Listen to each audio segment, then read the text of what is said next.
hindi hadlang sa mga person with disability ang kanilang paglahok sa on-the-spot poster making at Bible quiz sa Laguna. Ito ay programa ng Alliance of Christian Church in Nagcarlan. Layunin nito na malinang ang kakayahan sa kanilang hanay at upang maging bahagi sila sa pagdiriwang ng National Bible Month ngayong taon. Ating alamin ang balitang yan mula sa Laguna ni Kevin Pamatmad. Kevin! Nagpakita ng kanilang mga husay ang bawat lumahok na PWD sa pagdiriwang ng National Bible Month na Nagcarlan, Laguna kahapon ng umaga na ginanap sa Municipal Gym.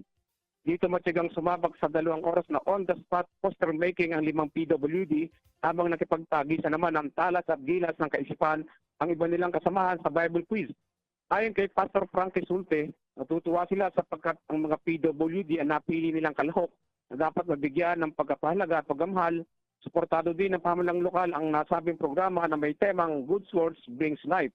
Samantalang pawang tumanggap ng 2,000 pesos ang naguging PWD sa poster making at Bible quiz.